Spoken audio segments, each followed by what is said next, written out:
Hello, सबको आवाज आ रही है मेरी बेटा? Okay.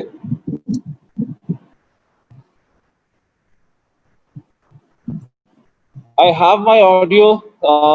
Beta, I'm going to share a link of my अल्लाह आपका भला करे लेक्चर। तो आवाज अब मेरी आ रही है? Let me go into my lecture.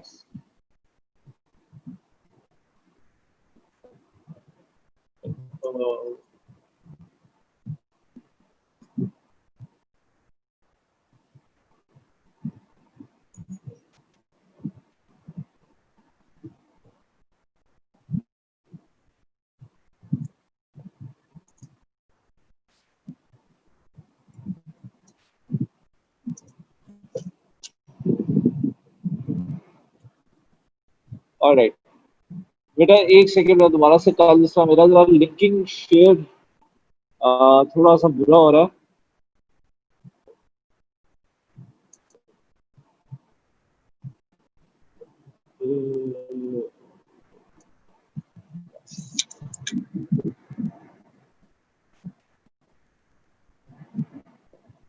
बेटा डॉक्टर अली दूसरे वाले को भी ज्वाइन करो।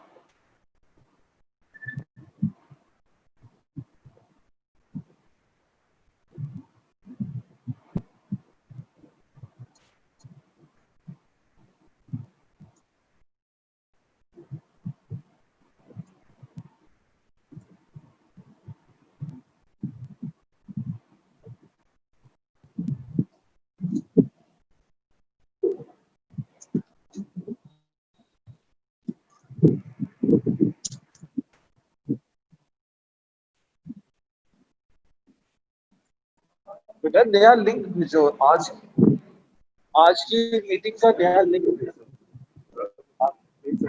लिंक सेंड नहीं हो रहा, शेयर नहीं हो रहा। रोजाना का लिंक लिंक रोजाना सेंड करना है। क्या हो रहा है?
और बच्चों को आवाज आ रही है?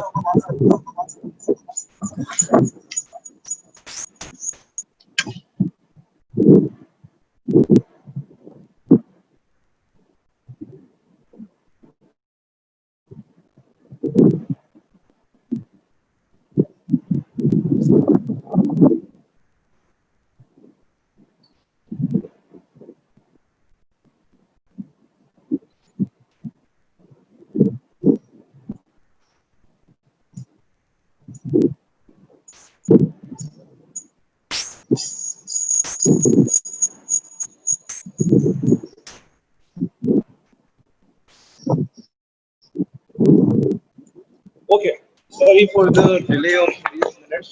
There are technical issues for the last two sessions, but again, now we're back. And अब स्लाइड शेयर मेरी आ रही है?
राइट, बड़ी मुश्किल से मैंने इसको सेट किया, तो पता नहीं 2 दिनों से क्या मसला हो रहा है। But again coming back to the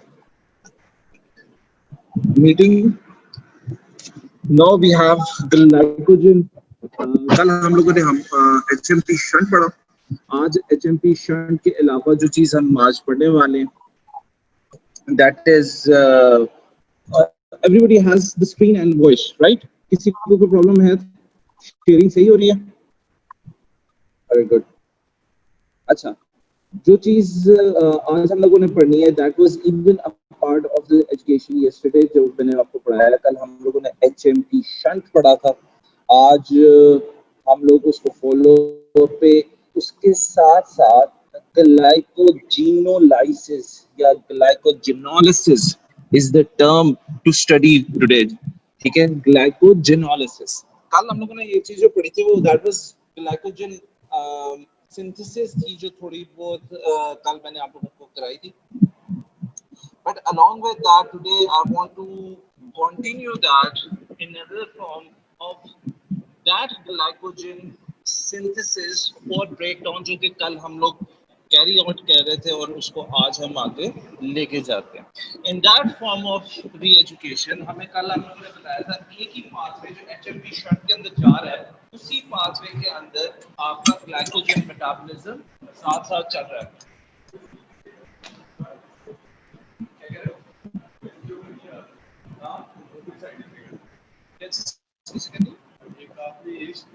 यार इसको अगर अनम्यूट कर देते तो ये बेहतर हो जाएगा। इसको अनम्यूट कर देते, ये अभी ये चल रहा है ना, इसका आवाज इसकी जा रही है, आवाज भी इसकी जा रही है, दोनों कर, बल्कि इसकी बंद कर, इसको म्यूट कर दिया।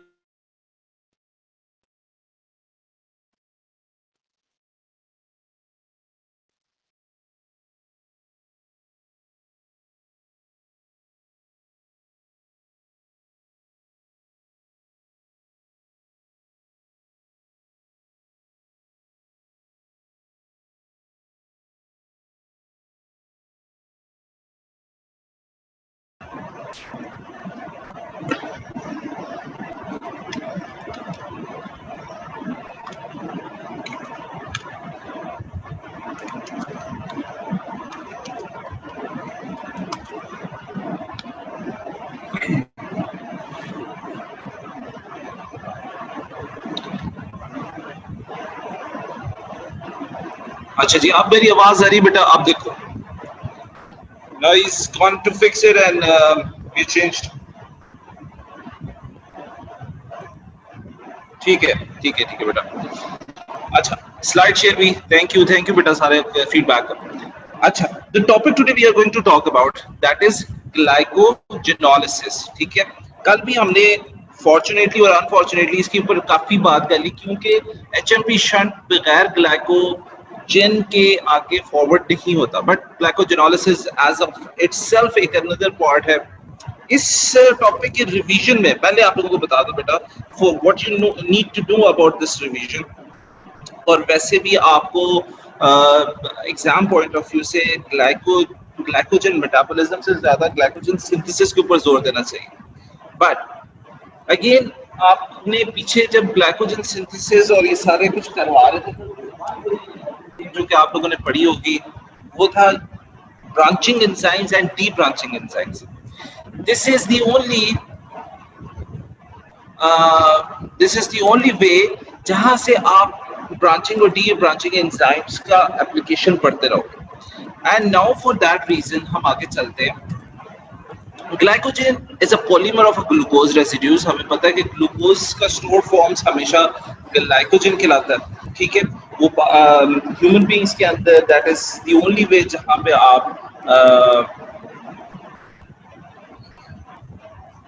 This store form of the glucose. अच्छा, अब ये बात आप लोगों को पता है कि ग्लाइकोजन हमारे बॉडी में एक बड़ी लिमिटेड लेवल पे होती है और हम लोग उसे कंटिन्यू करते हैं। कैन समबडी जो कि ज्यादा हुआ है tell me how much glycogen stores are there in our liver, जिसको normally ready food of the body कहते हैं?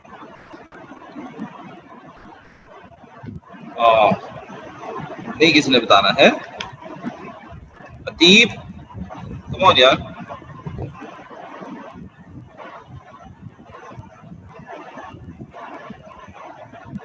Anyways, coming back to the topic, glycogen is a polymer of a glucose links with 1,4 linkage, ठीक है, and then again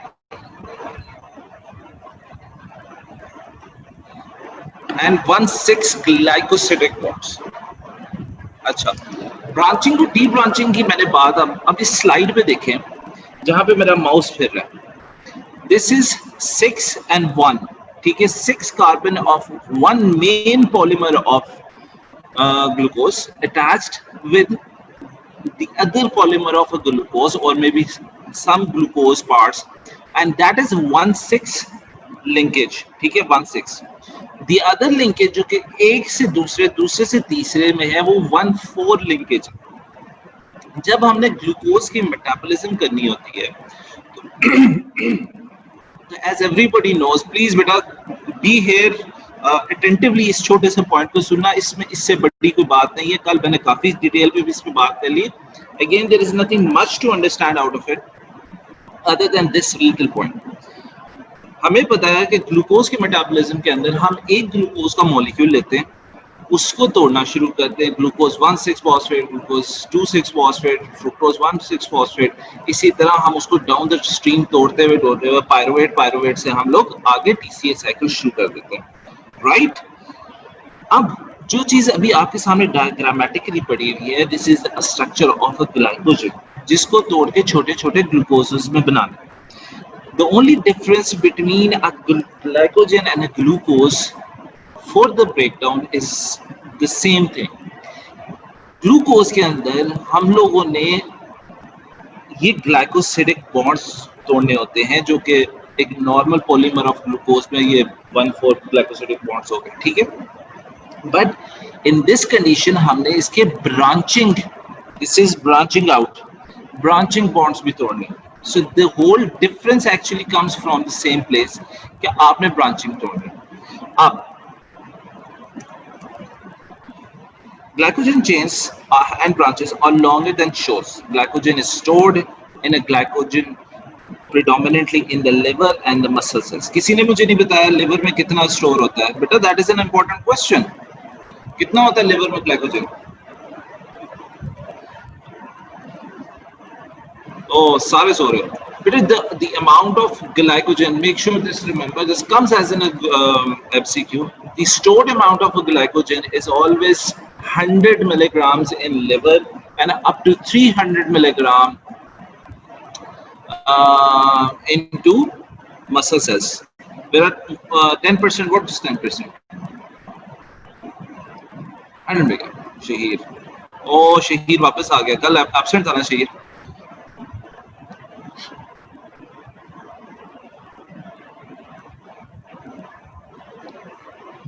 ठीक हो गया। अच्छा जी, the next slide that we are going to talk or what we are PTC ठीक हो गया। I was missing you out। मैंने कहा एक मेरा पढ़ाकू बच्चा है वो नहीं आया आवाज, ठीक है। Anyways, synthesis requires the addition of glucose to a non-reducing end of glycogen where UDP glucose, ठीक है। ये पाथवे कल हम लोगों ने पढ़ा था, इसको मैंने आज मजीद एक्सप्लेन करने का कोई इरादा नहीं है, इस पे हम टाइम नहीं ज़ाया करेंगे। लेट्स गो अहेड और आगे चलते हुए हम लोग इस पे बात करते हैं कि known as not a sugar और रिड्यूसिंग एंड, ठीक है। Why body stores glucose as a glycogen and not glucose itself? One, being insoluble, non-osmotic pressure, and so does not disturb the intracellular fluid content. बेटा पहले point को explain करता हूँ। This is a very important question, as an MCQ भी आता है और as a viva question भी आता है। जब ग्लूकोज फिक्सेशन होती है फ्रॉम द extracellular space यानी आपके सीरम से into intracellular space, तो it is always being driven with potassium। Potassium gradient बनता है और ये एक्स्ट्रासेलुलर से इंट्रासेलुलर फिक्सेशन होता है। जिस वक्त potassium goes from extracellular to intracellular space, तो osmotic pressure of intra and extracellular change हो जाता है, ठीक है। And there is an decrease in osmotic pressure of extracellular space. इसको आपको लेटर ऑन मैं बाद में एक्सप्लेन करूंगा तो किसी ने डिटेल में पढ़ना हो, क्योंकि ये काफी डिटेल पॉइंट है। मगर इतना जरूर जान लो कि अगर ग्लूकोज ब्लड से सेल के अंदर जा रही है तो आपका पोटेशियम, सीरम पोटेशियम कम हो रहा है, और अगर ग्लाइकोजन उसकी जगह पे आपके सेल के अंदर फिक्स हो रहा है तो सीरम पोटेशियम को कोई फर्क नहीं पड़ा। So to spare out the equilibrium और ऑस्मोटिक इक्विलिब्रियम, हम इसके अंदर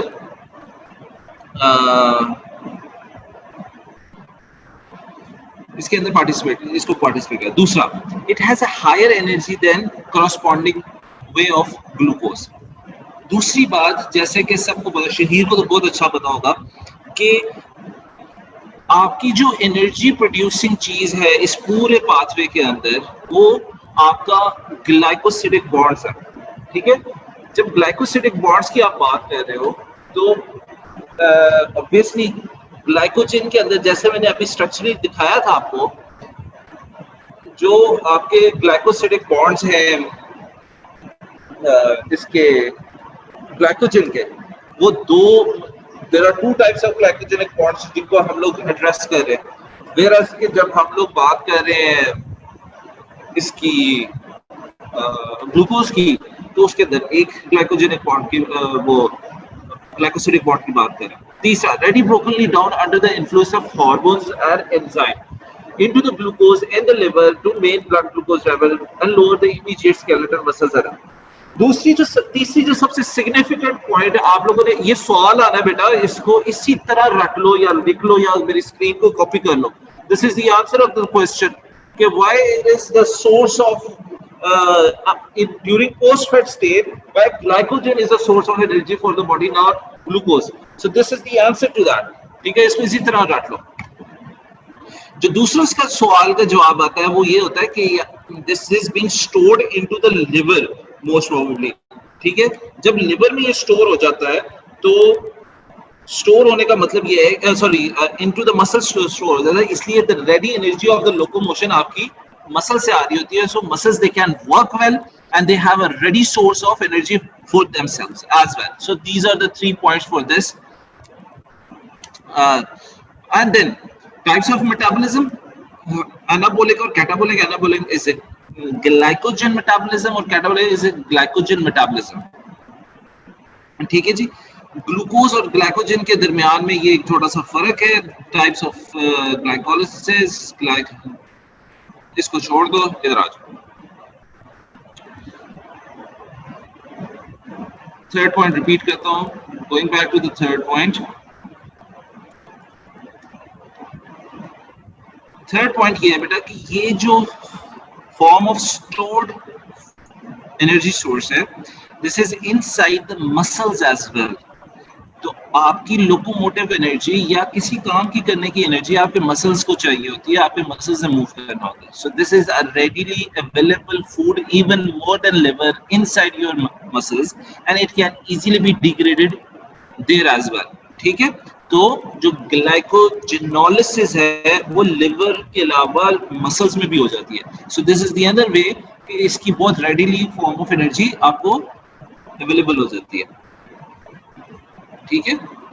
उसके बाद ओके हो गया सानिया.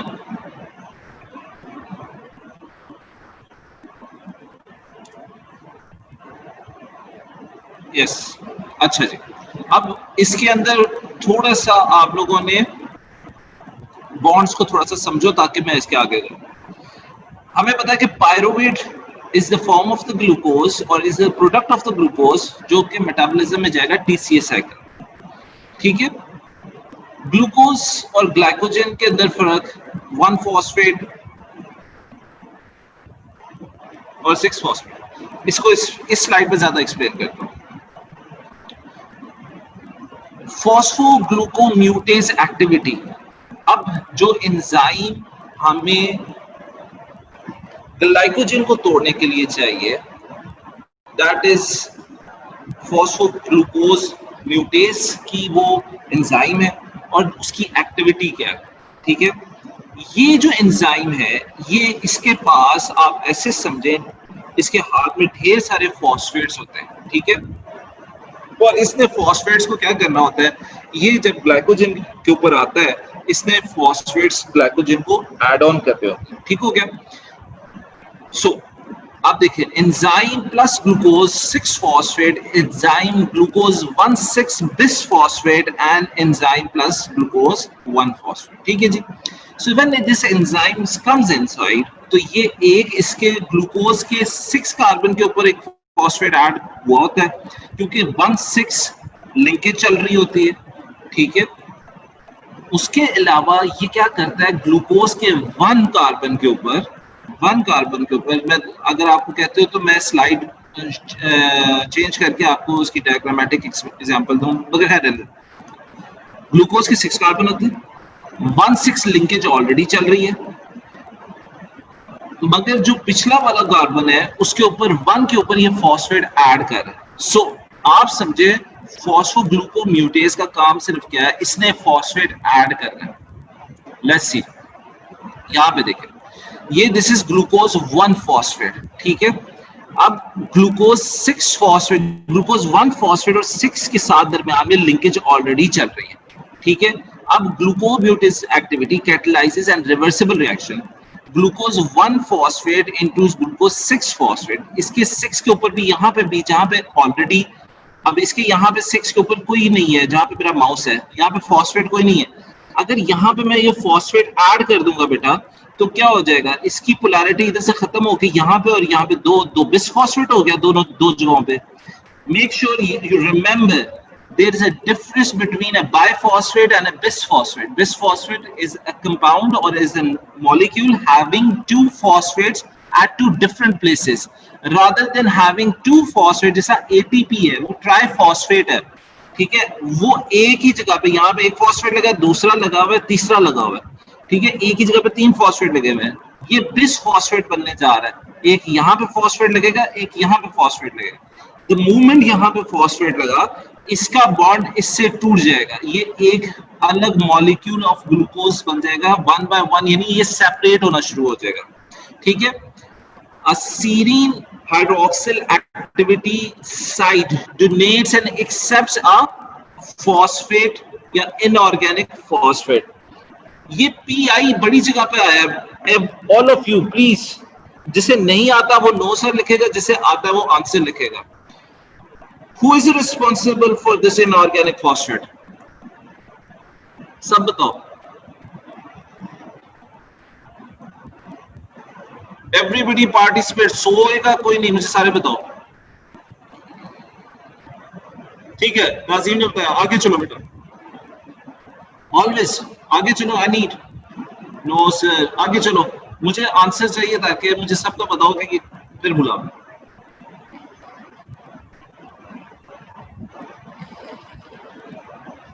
ठीक है, ऑलमोस्ट मेरी क्लास की आधी स्ट्रेंथ ने तो कह दिया, बाकी किधर है? बाकी उन्होंने क्यों आंसर दिया? मरियम, जवेरिया, मरियम, ओके, कोई रह गया? नूर, ठीक हो गया। निम्रा, वेरी फैक्ट, कोई बात नहीं बेटा। This is where I my role has to come inside बेटा। Whenever this PI inorganic compound comes, मैंने आप लोगों को प्रोटीन में भी बताया, मैंने आपको लिपिड में भी बताया, मैंने आप लोगों को कल भी बताया था, ठीक है। This PI is responsible, is responsibility of pyridoxal phosphate, याद आया है? PP, pyridoxal phosphate. अब विटामिन बी 6, ठीक है, यहाँ पे भी विटामिन बी 6 का रोल है। ये इस एंजाइम के साथ, मैंने आप लोगों को एंजाइम लिंकेज बताई थी कि ये एज ए क्या कहते हैं, प्रोस्टैटिक ग्रुप इस इन एंजाइम के साथ अटैच होता है विटामिन बी 6, ये रोटेट कर रहा होता है इस फॉस्फेट को। अब याद आ गया सबको? If I ask who is responsible for the production of inorganic phosphate or transfer of inorganic phosphate, it is vitamin B6, paradoxal phosphate. Okay, अब आपको याद रहेगा यहाँ पे कि who's the prostatic group of all these enzymes? अब yes भी बोल दो सारे, ठीक हो गया, वेरी गुड, वेरी गुड। अच्छा, going ahead to this, very good, all of you just remember this is a very important part. इसको ज़हन में रखोगे तो तुम्हें हर किस्म की डिग्रेडेशन का पाथवे की समझ आएगी और तुम उसको फॉलो अप कर सकते हो, तुम लोग कंफ्यूज नहीं होगे, ठीक हो गया? उसके बाद अब सीरीन हाइड्रोक्सिल ग्रुप और serine hydroxyl activity donates and accept PI or bisphosphate is not released. Phosphoglycerate mutase has a similar mechanism. Instead of using his or for PI transfer, ये दोबारा से जिस तरह के सीरीन के अंदर या वो पैराडॉक्सिल फॉस्फेट के अंदर होता है, ये उसको पैराडॉक्सिल फॉस्फेट को इस्तेमाल कर रहा है। Going ahead to this, यही पॉइंट आगे बताया इसने। देखो, ग्लूकोज 1 फॉस्फेट ये इनऑर्गेनिक फॉस्फेट पीपी यानी पैराडॉक्सिल फॉस्फेट की मदद से रिलीज करके यूटीपी को प्रोड्यूस कर रहा है। इसी तरह यूटीपी ग्लूकोज आगे इसी पैराडॉक्सिल के डबल फॉस्फेट की वजह से आगे मॉलिक्यूल को अपब्रेक कर रहा है। So UTP glucose is formed from one glucose 1 phosphate from by the UTP gives UDP glucose, यानी 2 फॉस्फेट उसकी तरफ चले जाते हैं और एक इनऑर्गेनिक, यहाँ पे ट्राइफॉस्फेट की जगह पे ये डाइफॉस्फेट हो जाता है और एक इनऑर्गेनिक फॉस्फेट रिलीज कर देता है। सो ओवरऑल रिएक्शन क्या होता है? Glucose 1 phosphate plus UTP glucose diphosphate और एक inorganic phosphate. Spontaneous hydrolysis of phosphate bond drives the overall reaction. हमें भी पता है जब phosphodiester bond, phosphate linkage bond, phosphate esterase bond जब टूटते हैं तो एनर्जी रिलीज होती है। So this shift of phosphates is one of the reasons जहां पे आपकी एनर्जी रिलीज शुरू हो गई। Cleavage of phosphate is one of the energy cost glycogen synthesis. यहाँ पे जब हमने कल का मेरा लेक्चर याद करें, जब हम लोगों ने बताया था यूटीपी ग्लूकोज नीचे आके इंसुलिन की मदद से फॉस्फोराइलेट कर रहा है आपके ग्लाइकोजेन को, तो वहां पे एटीपी कंज्यूम हो रही थी। नाउ रिमेंबर यस्टरडेज लेक्चर, और यहाँ भी देखो इसको रिवर्स, पाथवे को रिवर्स करोगे तो जब डीफॉस्फोराइलेशन हो रही है, रिलीज ऑफ फॉस्फेट हो रहा है, तो वहां पे यहाँ पे अब एनर्जी बाहर निकल रही है, to the opposite to what we went. उसके अलावा अब रोल ऑफ ग्लाइकोजन तो मैंने बता दिया, इसके अलावा सॉरी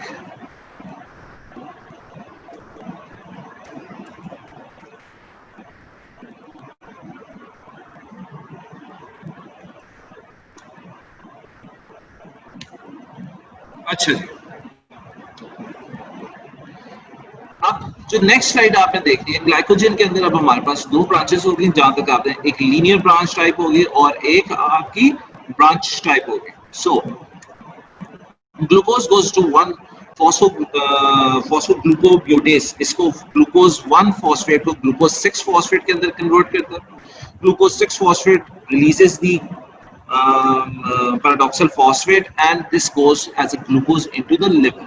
यहाँ तक का फंक्शन हमने बता दिया. अच्छा, अब फॉस्फोराइलेज रूल्स कैन नॉट. अब ये जो ग्लूकोम्यूटेज है, ये अब इसका रूल समझे कि क्यों दूसरा एंजाइम यहाँ पे इन्वॉल्व होगा. This is again another question comes to the MCQ and आप लोगों की नॉलेज के लिए भी बहुत जरूरी है. ये जो फॉस्फोराइलेज एक्टिविटी है, ये जो फॉस्फोग्लूकोम्यूटेज का काम है, it cannot go further for glucosyl residue. यानी ये चार ग्लूकोज के अगर एक बड़ी चेन है, एक पॉलीमर है ग्लूकोज का, तो उनमें से ये चार से ज्यादा आगे नहीं जा सकता. सो इसकी रिस्ट्रिक्शन है, और रिस्ट्रिक्शन एंजाइम इसका ये है कि ये चार रेजिड्यू से आगे काम नहीं करेगा. अब तो हमारा पॉलीमर तो बहुत बड़ा होता है, चार ग्लूकोज तो कुछ भी नहीं है, हमने तो सारे तोड़ने हैं.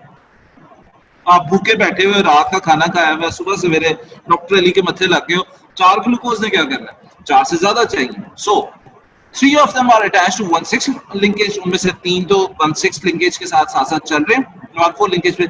अब 1 remaining is attached by 1,6 linkage. आप लोगों को पता है ब्रांचिंग एज 1,6 linkage पे होती है. ठीक हो गया, आगे इसके आगे चलते हैं.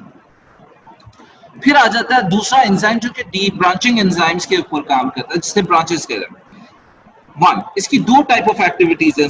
इसके दो हाथ है, ये दोनों हाथों से खाता है. एक बदतमीज बच्चा नहीं होता जिसका लेफ्ट राइट से खा रहा है. सो debranching enzyme is an indecent enzyme and it uses two hands. One transfers one for linkage and forms one glucose 1 phosphate. 90% act by phosphorylation. ये क्या करता है, ट्रांसफरेज करता है. यानी यहाँ पे पैराडॉक्सल फॉस्फेट की मदद से ये ट्रांसफरेज एक्टिविटी करेगा, ट्रांसफर करेगा 1 और 4 लिंकेज के ऊपर फॉस्फेट, और वहां से बनाएगा क्या, ग्लूकोज 1 फॉस्फेट. जिस तरह मैंने पिछली स्लाइड में बताया था, इस स्लाइड में बताया था कि यहाँ पे ग्लूकोज 1 फॉस्फेट बनता है. अब डी ब्रांचिंग भी यही काम करेगा. दूसरा इसकी जो काम है, जो उसका दूसरा खाने का तरीका है, दैट इज ग्लाइकोसाइडेज है. It transfers 1,6 linkage from a pure glucose act by hydrolysis. ठीक है. अब दूसरा काम क्या कर रहा है कि ये ट्रांसफर करता है 1,6 लिंकेज को प्योर, जिस तरह के एक नॉर्मल ग्लूकोज है, जिस तरह पिछले बाय हाइड्रोलिसिस. इसी का दूसरा पार्ट ये देखो, ये 1,6 लिंकेज कर रहा है यहाँ पे. ठीक है, ये डी ब्रांचिंग एंजाइम, यानी ये ग्लूकोम्यूटेज का काम भी कर रहा है और डी ब्रांचिंग का भी काम कर रहा है एट द सेम टाइम. ठीक हो गया. देखो, फॉस्फोराइलेज मसल्स. अब coming back to this active stage, जो लिवर है, फॉस्फोराइलेज एंड फॉस्फोराइलेज एक्टिविटी. ठीक है जी. और इसके अंदर भी, मसल्स के अंदर भी एक्टिव फॉस्फोराइलेशन हो रही है. ठीक है, ये एंजाइम्स का रोल ऑफ फॉस्फोराइलेशन है, इसके अंदर कंफ्यूज ना हो. ये वही चीज थी जो कि मैंने आप लोगों को आगे पढ़ाई है.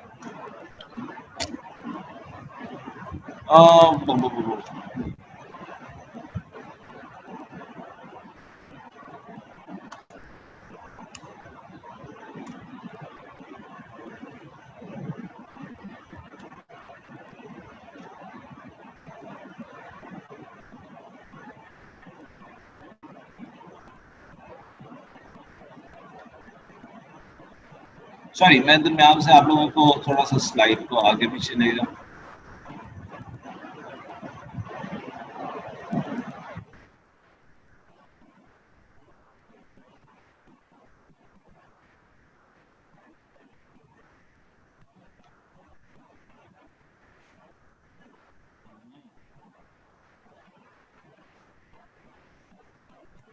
एक मिनट, सॉरी, मैं अपनी स्लाइड सेट कर लूं.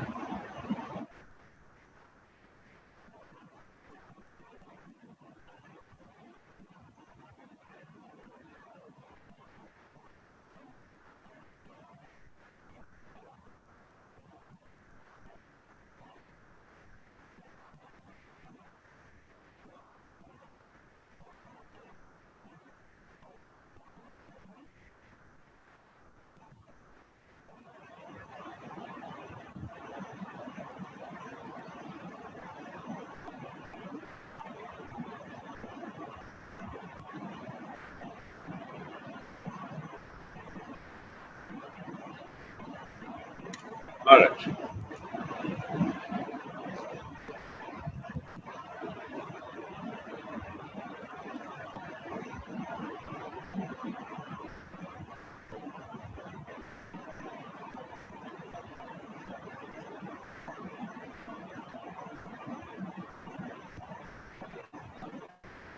अच्छा जी, यहाँ पे अभी आप लोगों को मैं बता रहा था ब्रांचिंग एंजाइम का, जो हम बता रहे थे कि इट्स बदतमीज स्लाइड, बदतमीज है ये, वो स्लाइड जो कि इसको शो कर रही है। इसका नॉन रिड्यूसिंग एंड है जो कि ग्लूकोज 1 ग्लूकोसाइल रेसिड्यूज को ब्रांच आउट करता है, और दूसरा न्यू प्लेसेस ऑफ 1,4 लिंकेजेस के moves the chain from the exterior to interior.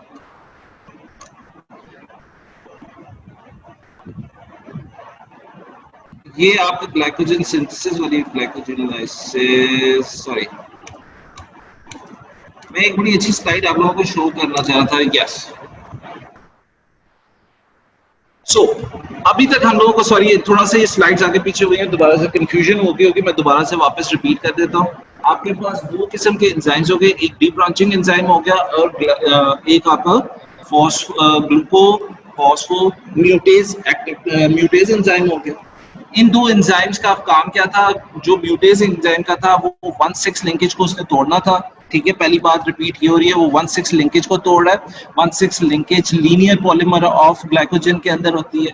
उसकी रिस्ट्रिक्शन क्या होती है कि वो 4 रेजिड्यूज से आगे नहीं जा सकता।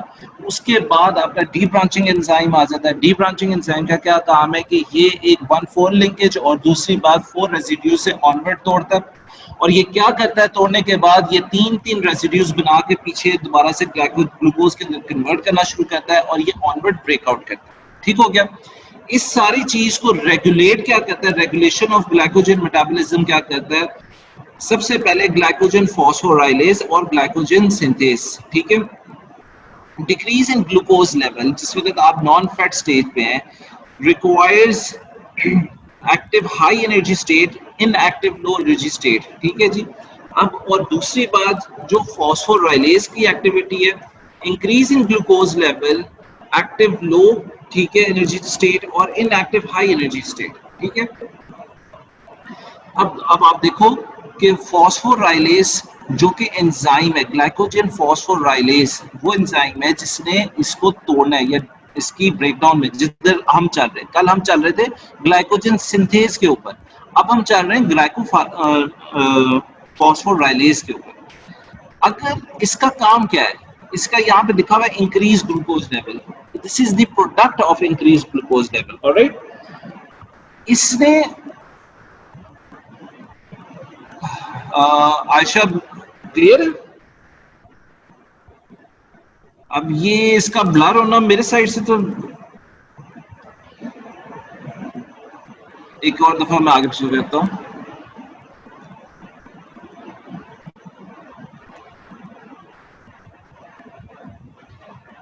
अब ठीक है।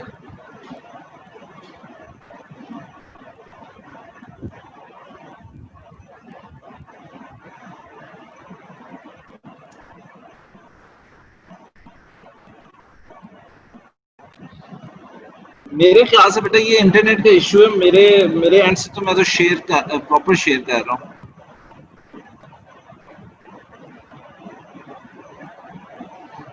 थोड़ा सा जूम करता हूँ, शायद आप लोगों को बेहतर लगे।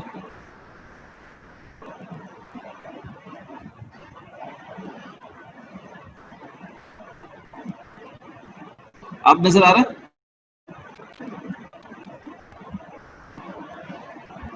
एक मिनट, मैं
अच्छा, I got unmuted once again. Thank you.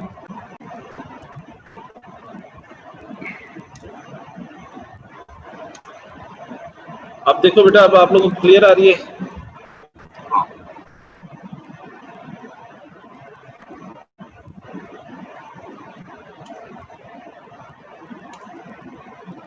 ठीक हो गया.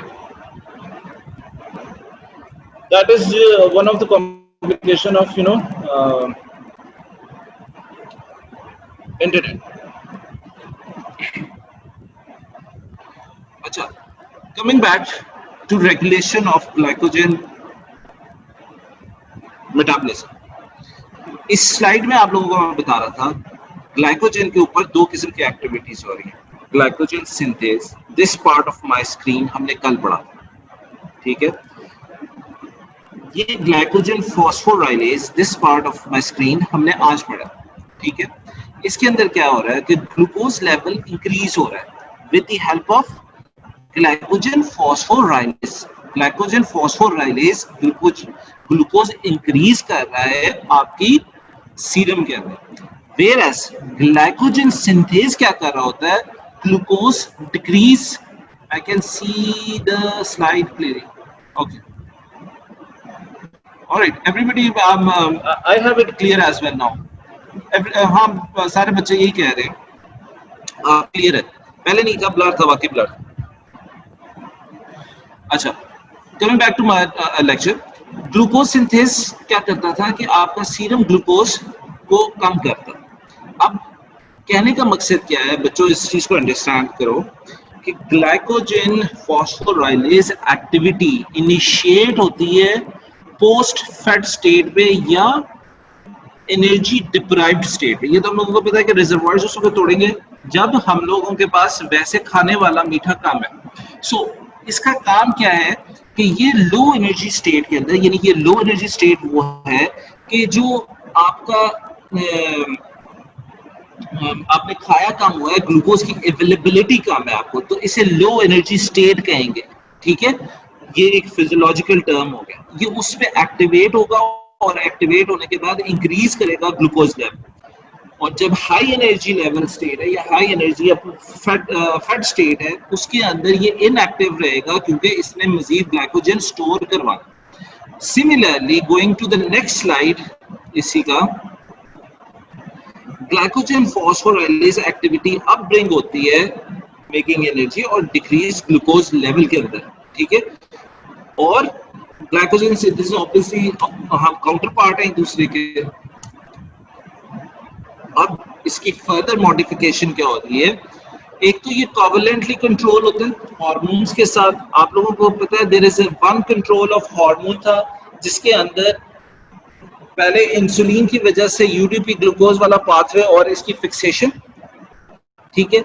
Now the counter part is this कि अगर आपका इंसुलिन की सिक्रीशंस कम हो गई because you have a low fat state और एनर्जी लो एनर्जी स्टेट, इस वक्त ग्लाइकोजन प्रोड्यूस होगा, ग्लूकागॉन प्रोड्यूस होगा और ग्लूकागॉन से ये वाली मॉडिफिकेशन हार्मोनल मॉडिफिकेशन होगी. और एनोस्टेरिक रेगुलेशन मैंने अभी आप लोगों को बायफॉस्फेट की इसकी बता दी.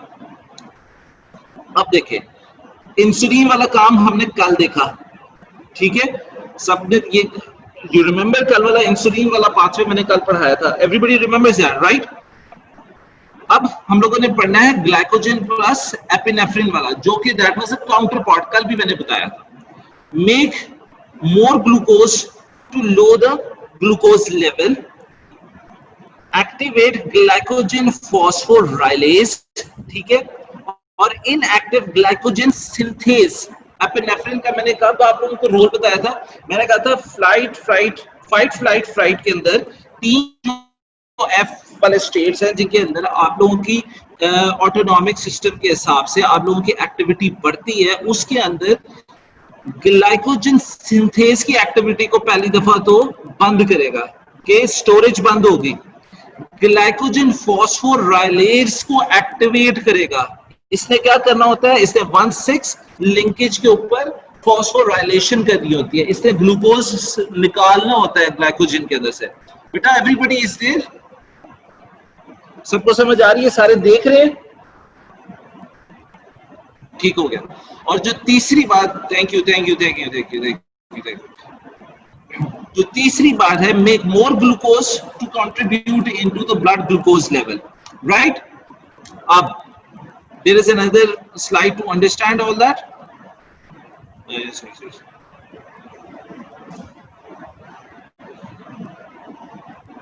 एपिनेफ्रिन और ग्लूकागॉन रिलीज में इन्होंने पॉजिटिव इंपैक्ट किया फॉस्फोराइलेज काइनेज को। इसने एटीपी लेके एडीपी रिलीज किया, खुद से एक एटीपी कंज्यूम किया, इसने अपना फॉस्फेट यानी अपना पैराडॉक्सिल फॉस्फेट को फॉस्फेट दे दिया और अपने आप को एक्टिवेट करवा दिया। उसके बाद ये एक्टिवेट करने के बाद किधर गया, इंक्रीज द ग्लूकोज लेवल, ठीक है। और जब ये इंक्रीज द ग्लूकोज लेवल होगा तो उसके साथ 1,6 बिसफॉस्फेट, यहाँ पे माउस फेर रहा हूँ तो ये बिसफॉस्फेट यहाँ पे रिलीज हुआ। अगेन ये हाइड्रोलाइज होगा प्लस इंसुलिन के साथ, जब इंसुलिन इसको डिग्रेड करेगी और ये इनएक्टिव फॉर्म में चला जाएगा। सो this is the regulatory path of this enzyme. Active form, inactive form. अब एपिनेफ्रिन ने क्या करना है, इसे एटीपी से एडीपी देना है, यानी इसे फॉस्फेट दे देना है, तो ये एक्टिव फॉर्म में चला जाएगा, ठीक है। और अगर इनएक्टिव फॉर्म से इसे इंसुलिन ने क्या करना है, इंसुलिन ने इसका फॉस्फेट ले लेना है। यही बहरा, ये इसी स्लाइड को देखो, ग्लूकागॉन और एपिनेफ्रिन ने क्या करना है, इसे फॉस्फेट दे देना है। 2 एटीपी लेके 2 एडीपी ना, यानी 2 से फॉस्फेट दिए, तो ये एक्टिव फॉर्म में हो गया, ठीक है। इसी तरह इंसुलिन ने क्या करना है, 2 एटीपी यानी फॉस्फेट्स इसकी ले लेनी है, ठीक है ना, इसके अंदर से फॉस्फेट क्लीव ऑफ कर लेना, तो ये इनएक्टिव फॉर्म में चला जाएगा, ठीक है। अगर एंजाइम की आप बात कर रहे हो बाय इटसेल्फ, एक्टिव फॉर्म और इनएक्टिव फॉर्म की बात कर रहे हो, तो ये इनएक्टिव फॉर्म है, ये एक्टिव फॉर्म है। इनएक्टिव फॉर्म में फॉस्फेट नहीं है, एक्टिव फॉर्म में फॉस्फेट है। दोबारा से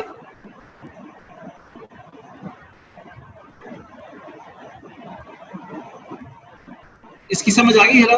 अब मतलब एक्टिवेशन के एपिनेफ्रिन और glucagon, they support the phosphorylation of this enzyme for their activity. Insulin supports deactivation. कल वाले उसको याद करो लेक्चर को थोड़ा सा, मैं वो स्लाइड अगर खोल सका दोबारा, मैं दोबारा खोल के दिखाऊंगा कि मैंने इसके ऊपर फॉस्फेट के 2 छोटे छोटे दायरे लगाए थे और मैंने कहा था अब इसमें से इंसुलिन क्या करेगी, ये दायरे निकाल देगी और ये वो इनऑर्गेनिक फॉस्फेट रिलीज कर देगी। समझ आई थी बात की? अभी भी उसी बात को कह रहा हूँ, मेरी स्लाइड के ऊपर गौर से देखो, देखो ये इनएक्टिव फॉर्म है, ये एक्टिव फॉर्म है। एपिनेफ्रिन और ग्लूकागॉन ने इसकी एक्टिविटी को सपोर्ट किया, इंसुलिन ने इसकी एक्टिविटी को रिड्यूस किया। समझ आई कोई?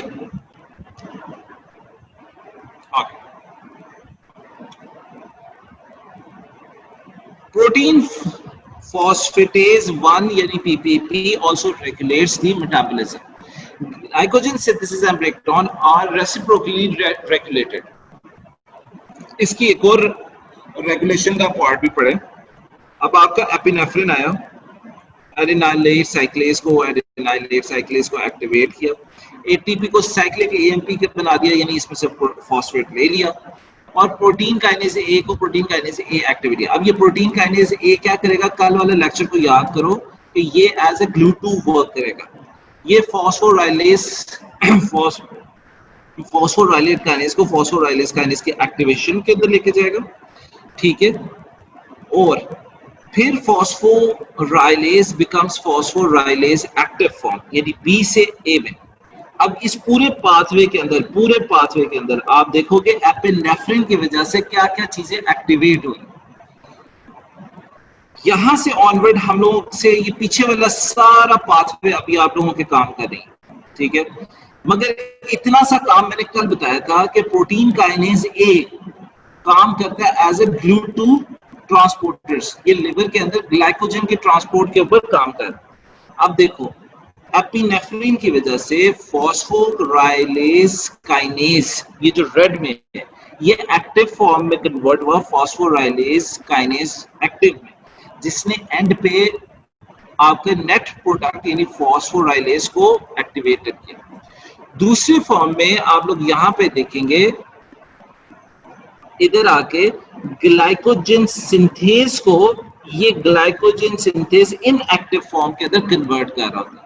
सो these are the regulatory points of epinephrine, phosphorylase को एक्टिवेट करना और ग्लाइकोजन सिंथेज को डीएक्टिवेट करना। समझ आ गई बेटा? दूसरा काम इसका क्या हो गया, आपके GLUT2 ट्रांसपोर्टर्स को भी एक्टिवेट करना। डू यू नो, अब आपको समझ आ गई कि एपिनेफ्रिन का रोल क्या क्या है। ऑलराइट, बाकी सबको एपिनेफ्रिन के कौन से 2 रेगुलेटरी रोल्स हैं, सारे बोलो साथ मिलके। पहला GLUT2 ट्रांसपोर्टर्स को एक्टिवेट करना, दूसरा ग्लाइकोजन सिंथेज को डीएक्टिवेट करना, और तीसरा फॉस्फोराइलेज को एक्टिवेट करना। ठीक है, तीन पार्ट्स हो गए इसके, सारे सबको पता है। 1 2 3 once again, GLUT transporters activate करना, फॉस्फोराइलेज एक्टिवेट करना, और तीसरा काम क्या है, ग्लाइकोजन सिंथेज को डीएक्टिवेट करना। Right, all of you got it?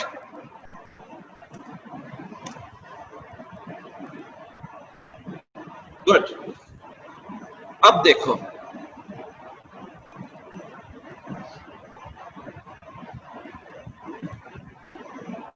इस स्लाइड को सारे गौर से देखें, मैं इसके ऊपर बातें। फॉस्फोराइलेशन क्या क्या करता है?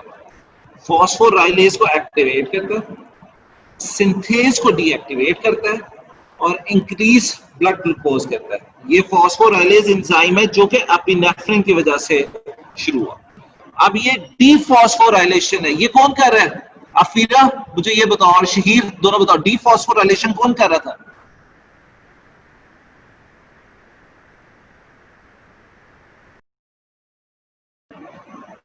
मैंने अभी इसी स्लाइड में 2 स्लाइड पहले डीफॉस्फोराइलेशन बताई। शहीर मेरा पढ़ाकू बचा,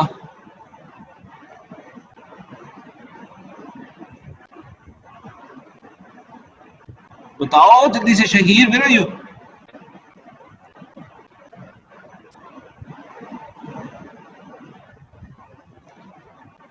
कोई और बोले, इनकी हेल्प करे। इरा बताओ, डीफॉस्फोराइलेशन कौन कर रहा है?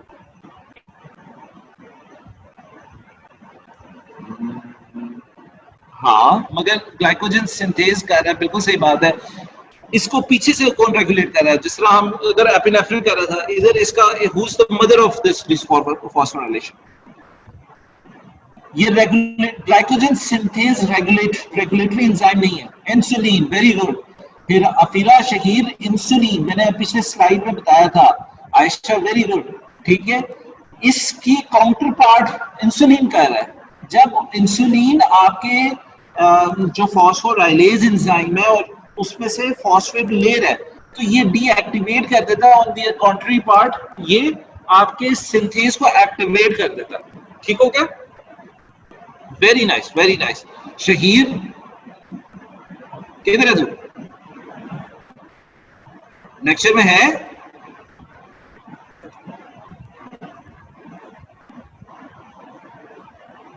नहीं है। खैर, एनीवेज आगे चलते हैं। This is it about it. This was the degradation of glycogen and regulation of glycogen metabolism, और इसके अंदर काउंटर पार्ट्स, ठीक है, और स्ट्रक्चरल फॉर्मेशन। मेरे ख्याल से इससे ज्यादा कोई चीज नहीं रहती होगी कि इसके अंदर मैं आपको बताऊं। किसी को अगर कोई और सवाल है तो मुझसे पूछे, otherwise this is it for my lecture. और किधर है बाकी मेरे पढ़े लिखे बच्चे? चलो, मेरे ख्याल से पार्ट से बेटा इसको गो थ्रू करना। मैं अपने नेक्स्ट लेक्चर में मैंने इन सारी रेगुलेशंस को, सारे मेटाबॉलिज्म और डिग्रेडेशन को एक साथ काउंटर पार्ट करना है, So you fix yourself inside. इसके अंदर जाओ, मेरे से सवाल पूछो. You all have my contacts. You all, तुम लोग तो पूछते ही कुछ नहीं हो. हाँ, सर ग्लूटोकाइनेज एक्टिवेट होता है. हिरा, वो आपके प्रोटीन काइनेज ए जो आपको मैंने बताया था वो ग्लूटो ट्रांसपोर्टर ही था. ठीक है, और एनीथिंग एल्स?